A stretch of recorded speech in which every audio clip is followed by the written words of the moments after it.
This is Lagoon in Farmington, Utah. Now, I've been here a good number of times at this point, so I thought it'd be fun if I could rank all 11 roller coasters located here. Now, eventually, I do want to rank all of the rides, but that'll be a big project, so I figure this will be a good thing to start out with. Now, I might sound a bit sick in this video. I have a bit of a sore throat. Also, I know I've been gone for months, but I have the urge to make videos again, and I just went to Lagoon, so I thought this would be fun. Number 11, we have Puff the Fire Dragon. Overall, there really isn't much wrong with this ride. It is just a kiddie coaster after all. I've ridden it once with my little brothers, and overall, it's fine, and it's just not for me. At number 10, we have Bat. Bat is a suspended roller coaster, so you basically feel like you're standing. That's mostly targeted at children and families. The ride is pretty good for a kiddie coaster, but its main issue is the wait time. This ride consistently pulls some of the longest waits in the park because they barely run any trains. This is a real issue, and it really pulls down the experience of this coaster.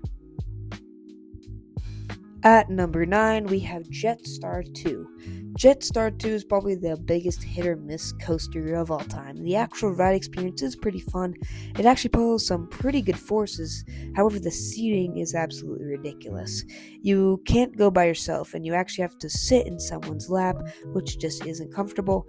If this ride could change its seating, it would probably jump way up this list, but considering it's been the same for who knows how many years, Lagoon probably won't change it, so it will probably stagnate here. Coming in at number 8, we have Wild Mouse. Now, Wild Mouse is a Wild Mouse clone, unsurprisingly, and it's very similar to Goofy's Sky School if you've been to Disneyland.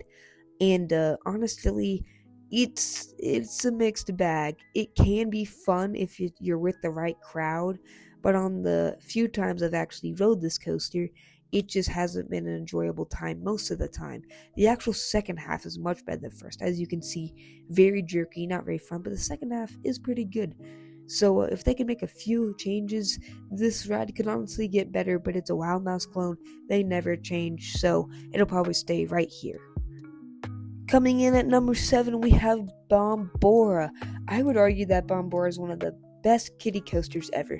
The lines are never long. It's basically a walk on every time, which is a huge positive. It even has in-ride audio, which is really cool, and it was built in-house.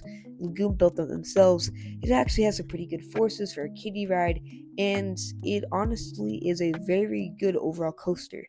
Honestly, I have some very good memories on Bombora.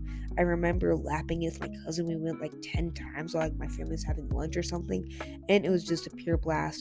Probably the most underrated ride in the park, but it is more of a kiddie to family oriented coaster, and it is pretty short, so that's why it's not going to jump much higher on this list. However, for what it is pretty freaking good.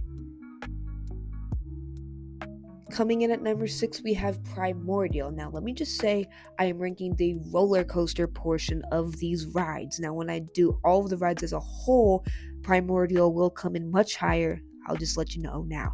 Now, for all of y'all who don't know, Primordial is both a roller coaster and a shooting dark ride, which is very, very cool for a small little amusement park in the middle of nowhere, Utah. Now, this ride has 3 roller coaster portions. That little roller coaster portion saw in the beginning, a drop track and a slide track that can all occur at different times, but I'm not going to tell you when because you kind of need to go on it yourself. Now, it is pretty fun. Just the roller coaster portion and the shooting dark ride elements are pretty good as well. That's why it'll rank higher when I rank all the rides as a whole. But just as a roller coaster, Primordial is still pretty solid. That's why it comes in at number 6. At number 5, we have Spider. Now, Spider is a very, very unique coaster. Not only is it pretty forceful, but your ride vehicle also spins, making it very, very, very fun. Now, some may put Spider in the family coaster category. I more lean towards thrills, and if you do consider it a family coaster, it is still probably one of the best family coasters around. It is very forceful. The ride vehicle spins. It is just pure fun around every corner. Now, coming in at number 4, we have Roller Coaster. Now, Roller Coaster is of course, roller coaster that is wooden and also very old. The reason it's called roller coaster is probably because it was one of the first ones. It is very, very old, and it just reached 100 years old in 2021, I believe. It is pretty fun. It has some great airtime moments. Despite it being pretty old, it is basically silky smooth.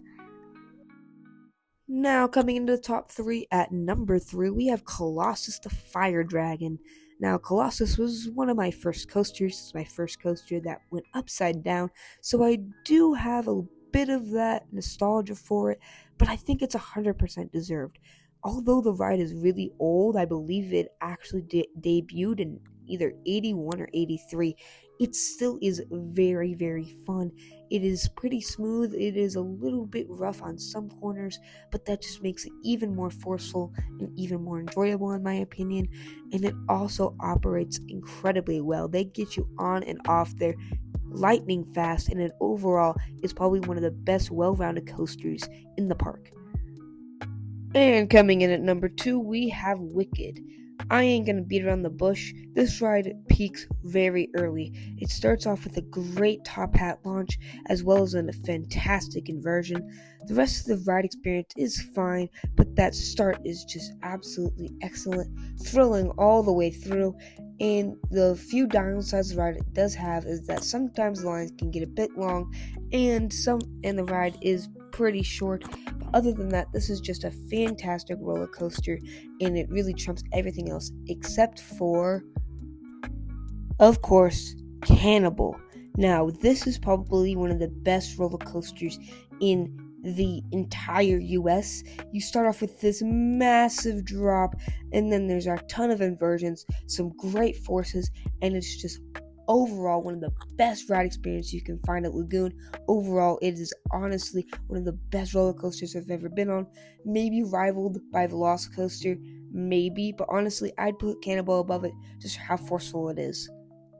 Quick side note on my most recent ride, it was super windy. That was causing like the water from the waterfall to whip around, so it really felt like you're like flying through the air, which is just sick. Unfortunately, in this clip here, the water's drained, but it did feel really cool going over that barrel roll. Thank you guys so much for watching this video. If you did enjoy it, please like, comment, and subscribe. I know this is a massive inversion of what I normally cover, that being like internet and sports drama, but I thought this would be a fun change of pace and a good way for me to get back into YouTube. And I'm actually going to be doing something else next. I may or may not have be testing a new product, but I'm not going to spoil anything now. So thank you all for watching. Comment, like, and subscribe, and I'll see you next time. Peace.